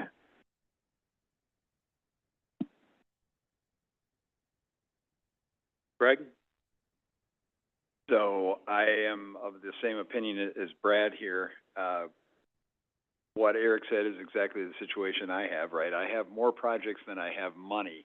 So when and I assume this is true for you guys as well, I have a target, a certain budgetary limitation, and I know I have more projects that I would like to do, not counting about limitations of staff to get those projects done, but just from a monetary perspective, then you guys have pared back to your priorities, right? And so what we're really if we're really talking about making a difference here, when you say stretch that budget out, what you're really saying is, well, cut the budget annually and do that over. Instead, do everything you wanted to do in 5 years, do it in 10. So you're, in that scenario that I just put out, you're cutting the budget in half. I think I had an interest in Ken, so my thought on that is I don't think that's helpful. I think largely you guys are already looking 10 years out in the future, potentially more, and prioritizing. But I am curious, and this probably is a question to Ben, about another point that Ken brought up, which was limiting projects to what was available in the Clean Water Fund, where you wouldn't have to go through this whole bonding thing that we have embarked on in any case. Yeah, I think we'd have to take that back and look at our plan and the implications. I mean, my first thought is, you know, when we put together the CIP and prioritize that, just as you were kind of saying, it's really based on what we see as those urgent project needs. After we get the projects together, then we're attaching financing. So the idea of using the selection of financing as a project limiter I think we'd have to think through what does that really mean, because again, the financing follows the project selection, follows the prioritization. The choices that we make in terms of clean water fund versus a GO bond, I mean, we are considering the real reality, given the Buy America provisions, that we could, for some projects, have, despite the higher interest rates, a cheaper project under a GO bond versus a lower interest clean water fund, because we wouldn't be subject to the same, America supply chain requirements. So my first thought is it takes away a level of flexibility, and it wouldn't be my first suggestion in terms of how to prioritize or limit project spending. I think that really needs to be personal view considered on what do we want to do from a project perspective, because then financing is really just there to support what we're trying to do. If I may, this is Bill Walker again. We have the conversation has moved, being my point a little bit, away from the 2025 budget and into various interesting and important policy considerations. And we have already been talking internally about having at least one study session on reserve policies. What I'm taking from this conversation is there's some additional interest in policy discussions on financing decisions and rate limiting decisions and so on, which, again, I'm not hearing anything that I can turn into a budget amendment for 2025. If there is something there, please draw it out for us. I don't know if Commissioners Lytle, Meyer, and Bookland, they really haven't weighed in on this aspect. I guess I'd be interested in your thoughts. If we delay, basically, are we going to delay projects and ask them to come back with what's the impact of a next year's budget for delaying a capital improvement plan, or limiting it to only clean water? Beth?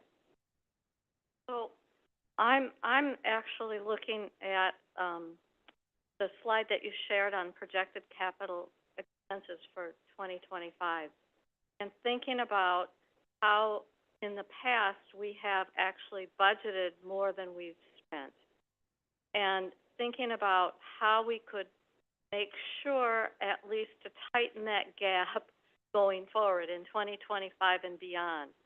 And so looking at that chart, construction in progress, I see that's already committed. Can you go back to that chart? Yeah. So we have $25 million in that construction in progress. So that's committed, and we are going forward with those projects. So that, and then there's the design and project, and then design expenses. So I can see that that's probably pretty well committed too. I'm wondering about the $2 million projects not yet started. Could we take that off? Is that something that's, an area that we, haven't really committed?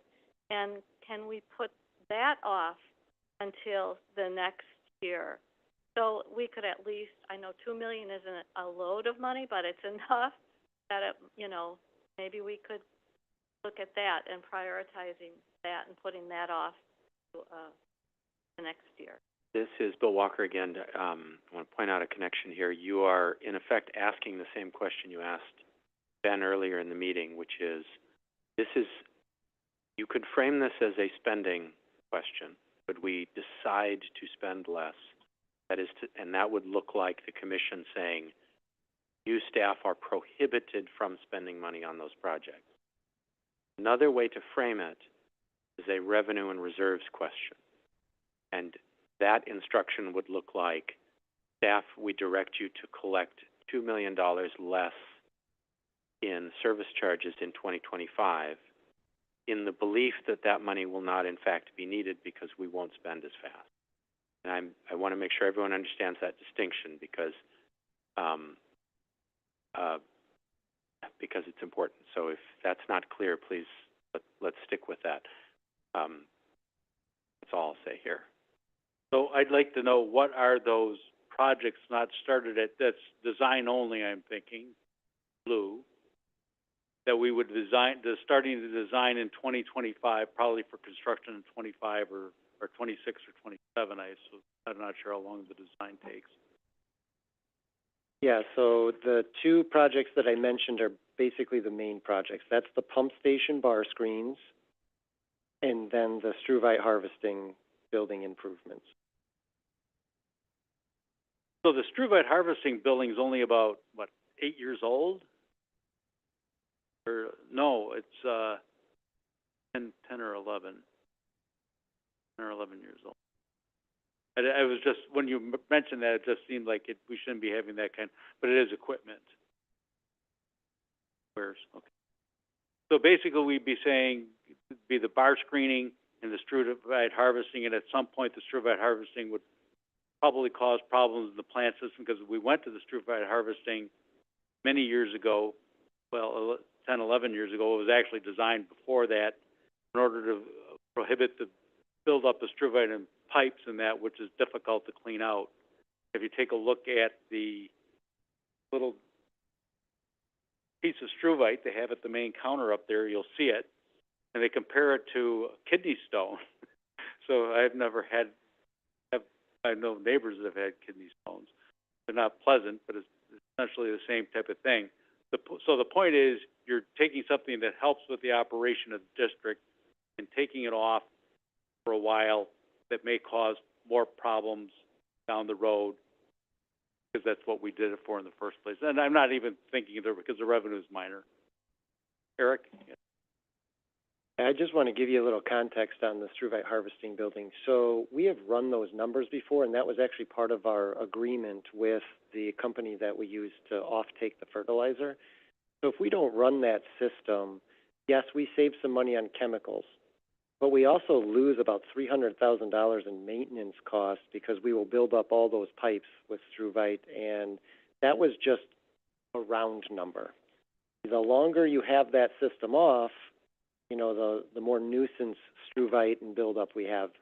So, you know, Ben just walked out, so maybe Bill can talk this one through. But the impacts of an operating budget expense versus a capital budget expense, I'm not sure if that's apples to apples. And Bill, sorry to put you on the spot.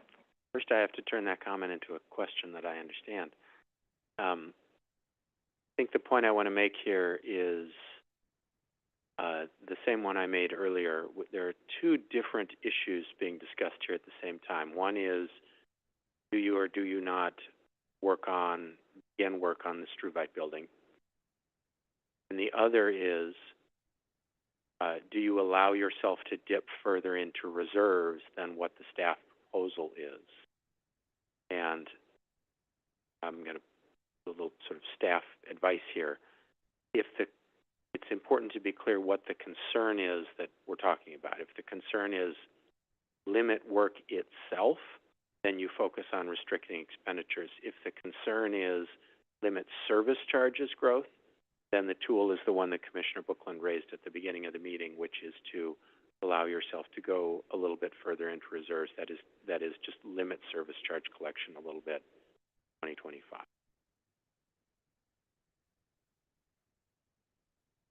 Well, I'm thinking, just from my standpoint, my view is I don't want to be dipping into the reserves. If we're going to be saying that we're going to be stopping a project, I'd rather say we're going to stop a project or hold a project rather than saying we're going to allow work to do but dip into the reserve. I should be clear. I misspoke.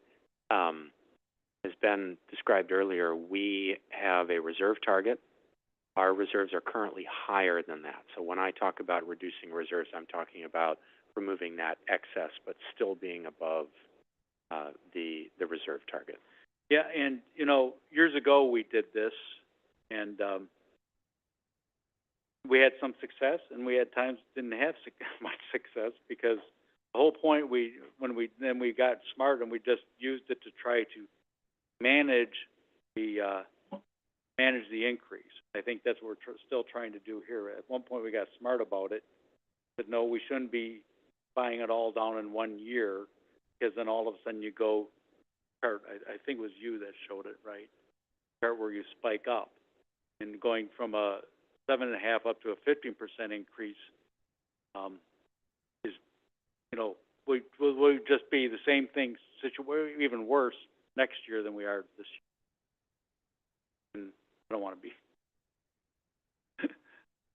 So, if we're going to stop something, I'd say we'd rather stopping a project, and what I'm hearing is it's not necessarily, you could do it, but you're just going to have more costs on the other end doing it. So, anybody else have any thoughts on all of this? Ezra? I'm going on the fly, but I'll throw out sort of my big picture, look at this. I really feel good about the staff's proposed level of capital spending in 2025 and over the six-year capital plan, because it strikes just the right balance. There are more projects we could be doing. The list of good projects that we're saying no to and or delaying, Eric covered some of that, is real. It's out there. We know what those are. It gets scary if we go any slower than we're proposing to, because we're seeing things that are happening, sinkholes, valves, pumps, et cetera. So I feel really good about that capital plan and the proposed spending in 25. I say that having interrogated it for the last several weeks since the hearing and talking to the folks that I work with at the owner communities that I represent. Are we going to have any of these issues with proposing to do more capital stuff that we're actually going to be able to because of capacity, because of supply chain, because of all the reasons? I think Eric made a compelling case today about how we're not going to do that again. I don't feel good about having done it the year or two that it did happen and not going to do it again. And I'm swayed by that.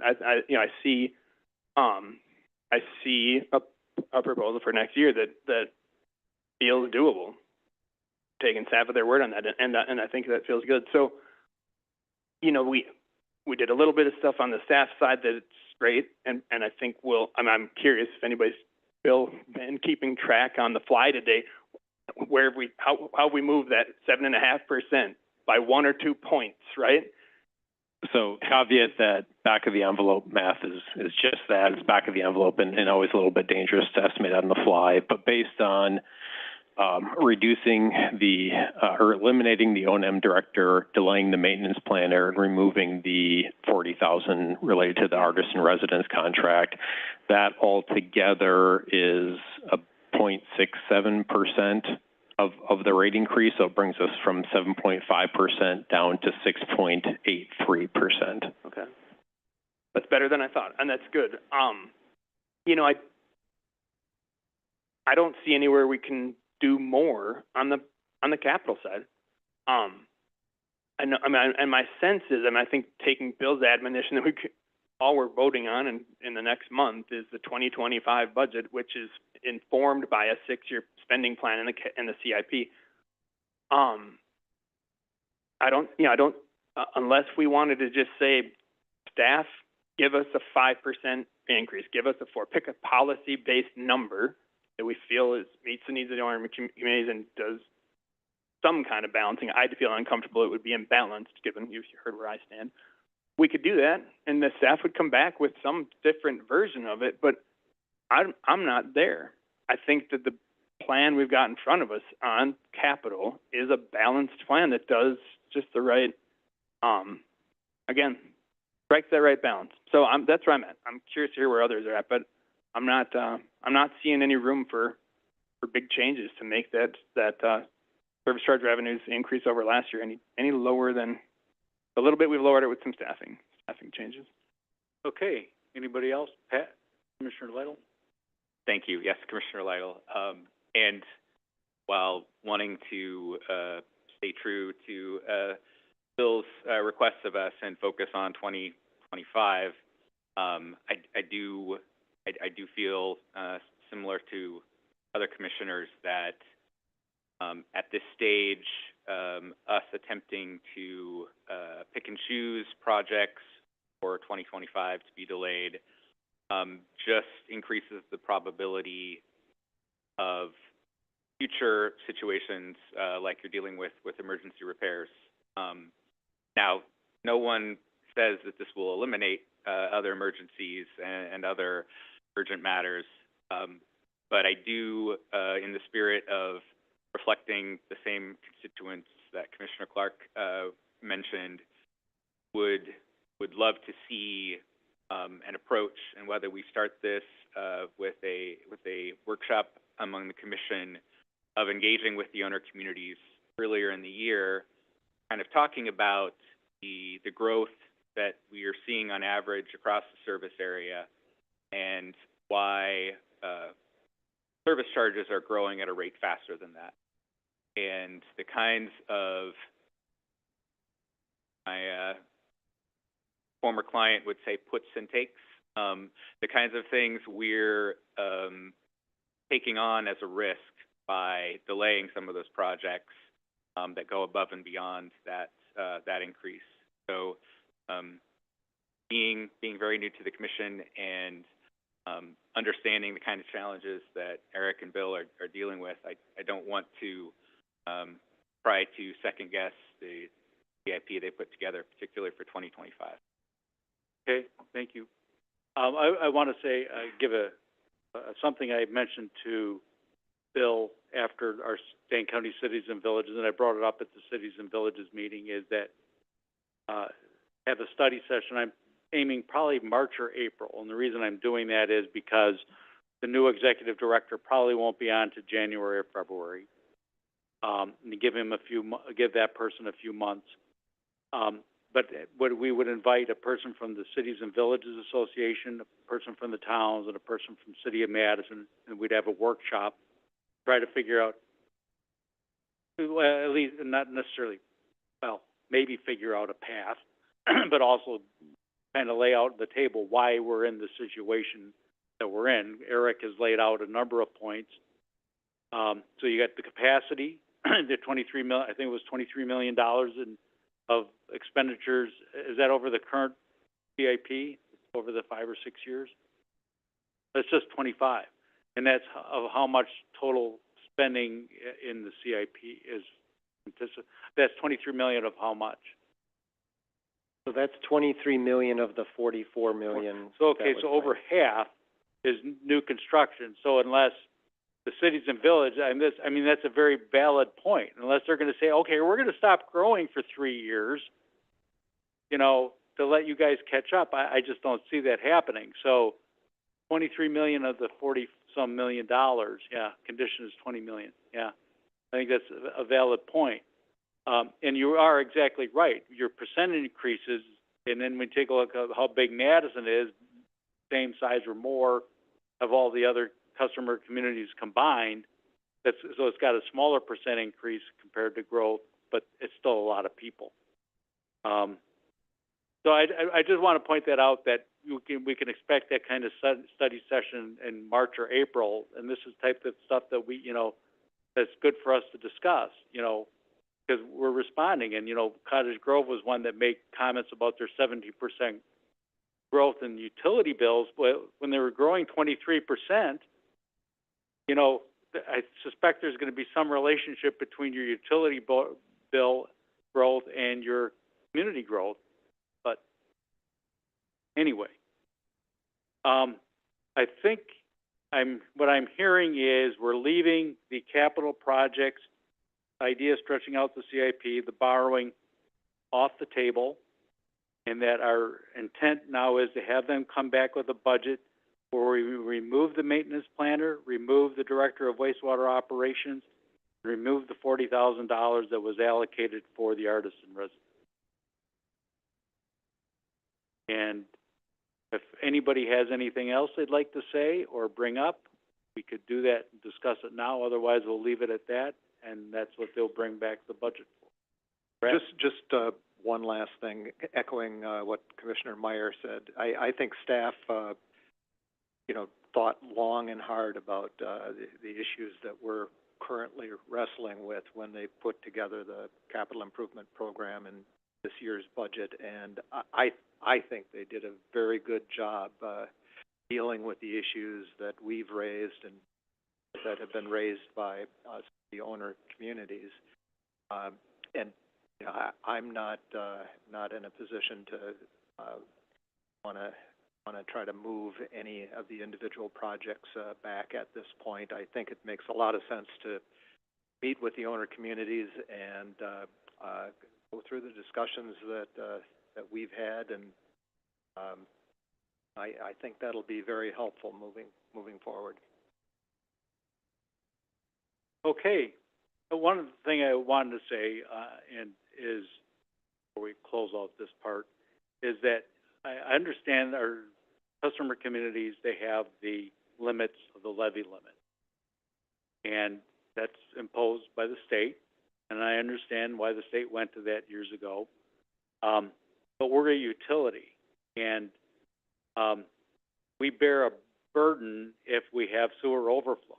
You know, a street that needs to be repaved can become an inconvenience. But if a sewer overflow happens, it becomes a public health emergency. And, you know, we're trying, like Commissioner Lytle said, we're never going to not have an emergency situation. It just happens. But what we're trying to do is limit the emergency situations. And that's why we started the asset management project and other things, you know, years ago. And it takes time for all that stuff to kind of develop and get into the rhythm that's necessary for us. And we learn things, right? I mean, the Theron sinkhole, we found out, is because the pipe is corroding from the outside and not from the inside. So you're not really caught by televising.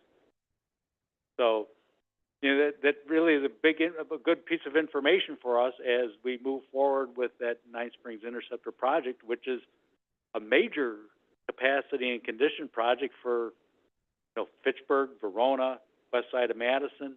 So it's one of our major interceptors. Okay, I think we're done with that project. Thank you, everybody. It was a good discussion. Thank you to staff for all the information and answering questions on the fly. That will take us to the action on the executive director search. I'll be quick here. We don't have any action items for you. We will be meeting on the 31st, so the commission meeting will be at 9.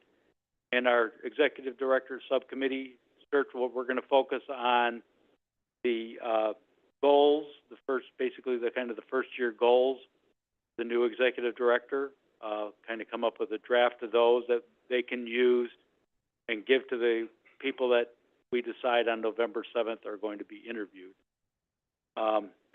So what we do know, I'm going to just kind of point out, I have to find my information on this, about that, is that we're planning, we did find out today that so far we have 16 candidates, all very well qualified candidates, to the point that they are sure that we will not have any problem meeting the 6 that are necessary to avoid the open records for the initial interviews. And so they were even talking at one point that might be 8 or more, which becomes a much longer day for the initial interviews. But we also realize the more we interview, the harder the choice is later. So anyway, given that, we're thinking that we're going to probably be interviewing the finalists will probably be 3 at that point when we get to December 9th. That'll be 3. And so we're going to have 3 stakeholder groups. And if we go down to 2, they'll be kind of reconfigured into 1 or 2 groups. But one group will be the appointed authorities, where we have Carolyn Clow from McFarland, Christy Baumel from Madison, Dean Grosskopf from Westport. Group 2 will be staff group, and we're going to be asking the Employee Leadership Council to have a member and asking them to appoint 2 other people, one from more what I call the administrative end, and then one from the operation end that are more mid or lower level employees to get their view. The 7 direct reports, or what I call the leadership team, not direct reports, they will be having their own kind of reverse interview process with the candidates. So we don't need to worry about them in Group 2. Group 3 is going to be partners and other, and we're thinking about Dane County, DNR, Yahara Winds. Greg has been kind enough to ask Rob Phillips, former engineer in the city of Madison, and then also a CARP-C representative.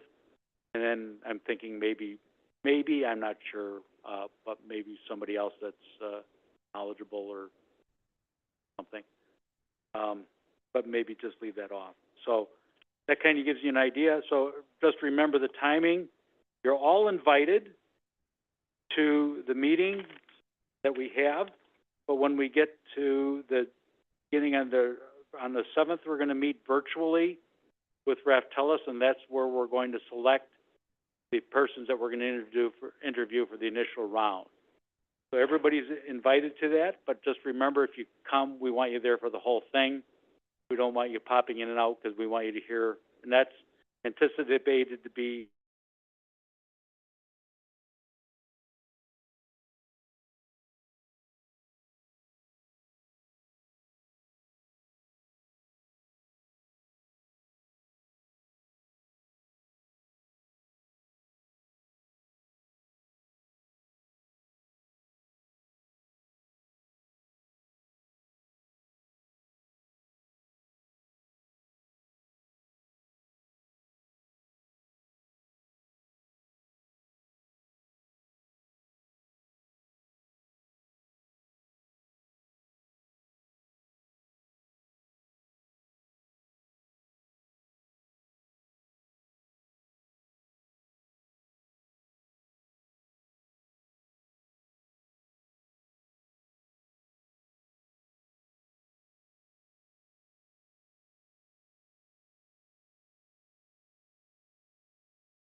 I don't remember what point we got cut out, but we went through the stakeholder, we went through the interview process, and the meetings that the subcommittee will have for the interview, and the commissioners are invited to.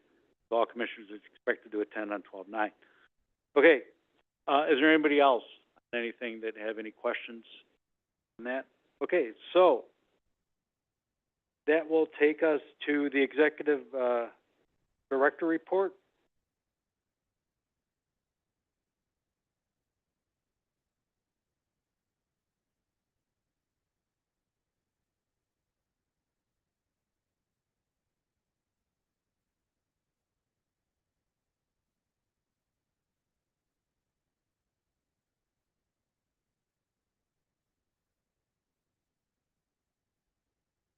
For those listening, this pause has been making sure the audio is working. This is Bill Walker, Interim Executive Director. 2 updates. This first one is specifically for commissioners. I've been invited to participate in cybersecurity awareness training, CAT training. We encourage you to do. Some of that material will be familiar to you. Some of it will be new. You don't have access to our bank accounts. However, one of the things we've learned is that leadership positions are often targeted so that your credentials can be used to trick someone else into doing things, which is one of the reasons we're including you in this process. You might also find useful things for your personal lives in it. We are tracking participation so that we can include this time on your per diems as well, so that you're aware of that. Other thing I want to mention, which is a little bit less happy, I have to report another treatment facility overflow. This was contained at the plant. It did not pose a risk to the public, and we have met DNR notice and compliance reporting requirements. The overflow was from the return activated sludge pipe entering aeration tank number 1, which very few people in the audience know what that means. That water had already gone through biological treatment, not raw sewage, but it was still a TFO. The source was a pinhole leak in that pipe. It's not clear exactly when that started, but staff believe it formed sometime after the morning of October 5th. which was after maintenance work on that pipe. That work required putting, is normally an unpressurized pipe under pressure. The leak was spotted on October 8th. Estimate about 300 gallons was leaked. And the other note from staff here is that this pipe appears to date from the fourth addition to the plant, approximately 1961. We already had a rehab project scheduled to start later this year for pipe in that area of the plant, but we didn't quite get to this one soon enough. I guess I'll just also note that we have the quarterly initiatives report here. I won't talk about any of the items there, but it's included in the packet as just a status update on major things we're paying attention to. Paul, Yes, not a lot new to report. Just because we're talking about budget today, I just want to throw something out. Legislature is not meeting. It will not have elections, and then it will convene the spring of 25. The major item on the legislative agenda for the spring will be the biennial budget. And I think as part of that, we can anticipate there will be some issues associated with the Clean Water Fund, and we will continue to monitor those. I know the amount of money available for capacity and other such things is likely to come up, and we'll certainly be monitoring that. There are a number of proposed rules, not a lot of change, but these kind of highlight the things that we are likely to see some action on. Again, some of this is going to depend upon what the legislature looks like. The last legislative session, there was a lot of aggressive pushback, particularly on the PFAS rules. Depending upon what the legislature looks like, that may change too. But in the meantime, there have been work, and these are outlined both in the proposed rules and in some guidance documents, as continued to be a focus of a lot of regulatory action. But there are a few other things, anti-DEG and some response plan stuff that we'll continue to monitor as well. So not a lot that's new, but just to highlight, there will be watching once.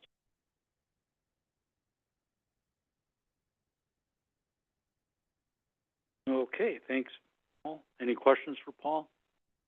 Okay, I don't think we went through kind of the future meeting, and that's in the future meeting schedule. So now do we have a motion to go into the commission to go into closed session pursuant to Wisconsin statute section 19.851(g), conferring with legal counsel is rendering oral or written advice concerning strategy with respect to potential litigation regarding the district's area-wide water quality plan amendment request for Badger Mill Creek. Commissioner Freeze, I'll move that. Motion by Commissioner Freeze. Do we have a second? I'll second Commissioner Meyer. Second by Commissioner Meyer. We have a roll call vote. Commissioner Bookland? Stepped away. All right. We'll get her when she comes back in then. Commissioner Lytle? I would like to get some advice because I will have to recuse myself from this closed session, whether I should respond to the roll call vote or abstain from the roll call vote itself.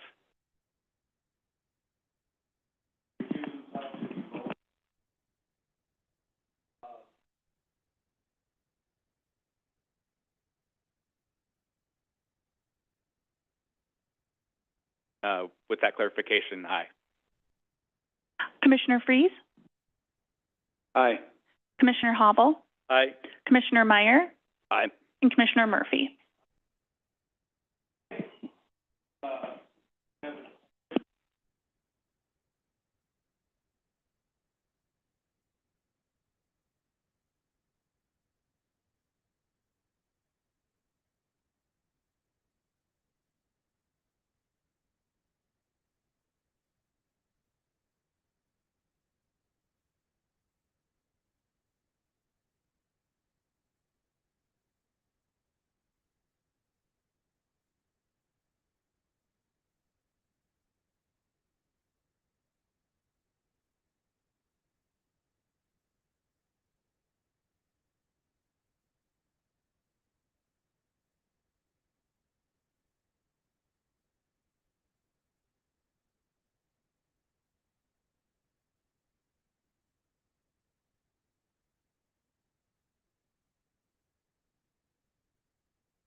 Yeah. Yeah, the last I saw him, we were camping at Hartman Creek, and he was there. Yeah.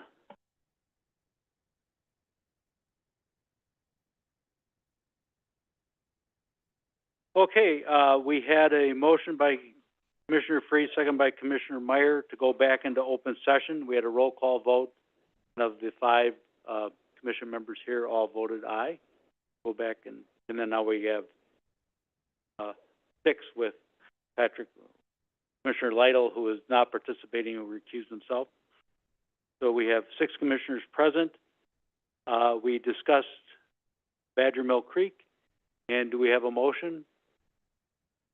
Yeah, Commissioner Murphy, I'd like to move that, the commission authorizes district legal counsel to represent and, participate on behalf of the Madison Metropolitan Sewerage District in the contested case and judicial review proceedings regarding Badger Mill Creek.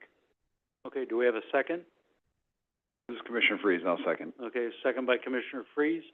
All those in favor say aye. Aye. Aye. And opposed?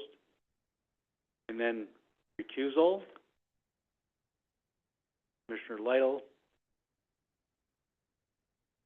There we go. I will abstain from this vote as well. And same here. Abstaining.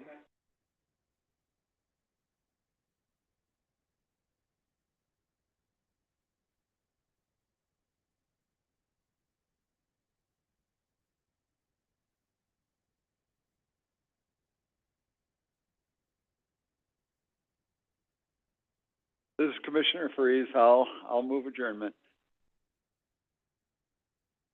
Second. Happily. Motion carries. Thank you, everybody.